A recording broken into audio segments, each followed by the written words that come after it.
So, yun na nga, natanggal na lahat ng advertisement na nagpa-pop up every time na naka-online tayo. So, hello guys! Welcome back again to my channel. It's Digital Era. For today's video, I'll be sharing with you kung paano matanggal yung mga ads na nagpa-pop up every time na naka-online tayo. But before we get started, please don't forget to support my channel by clicking the subscribe button and also hit the notification bell for you to be updated on my next video.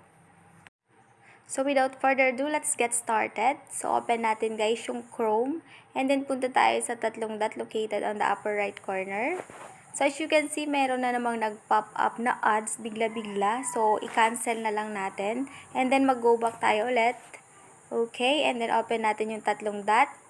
And then scroll down natin, punta tayo sa may settings. Okay, from settings, scroll down natin ulit, makikita natin sa lower part yung site settings. So itap natin doon.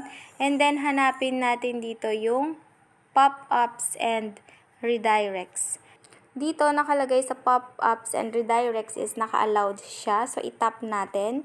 And then, i-turn off po natin para ma-block po yung mga sites from showing pop-ups. Alright, so dito sa intrusive ads, so kailangan din nating i-block kasi yung mga binibisita nating mga site is nagpa-pop up din yung mga ads. So yung mga ads na yun is maaaring mga intrusive or misleading ads. So kailangan natin silang i-block. So, ang second step is mag-go back tayo. Itap natin yung arrow sa my left corner, upper part, and then under all sites. So, kailangan nating tanggalin lahat ito. Pwede natin siyang isa-isahin. So, itap natin and then makikita natin sa lower part yung clear and reset. So, isa-isahin natin. Pero, meron din ditong mas best way para mapadali at matanggal lahat ng ito. So, mag-go back ulit tayo. Itap natin yung arrow sa may upper part, left corner. And then, scroll down natin. Sa pinakababa, makikita natin yung data stored. So, sa lower part ulit, makikita natin dito yung clear all data. Itap natin doon and then, itap natin yung clear. So, once na nag-clear na tayo, masa-sign out tayo of all sites. And any offline data will be cleared. And also data that affects ad personalization is deleted. So, ayun, i-refresh lang natin and then mag-go back tayo sa my all sites. As you can see, ito na lang yung mga natira, yung mga downloaded na application sa ating phone.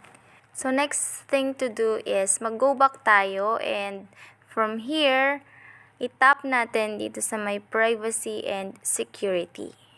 Alright, so once nandito na kayo sa page na to, itap natin sa may clear browsing data. So from here, kailangan natin i-clear data. So i-check natin yung browsing history, yung cookies and site data, and then cache images and files.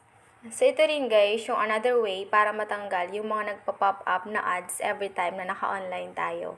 Punta lang tayo dito sa ating Google account. So, itap natin sa manage your Google account.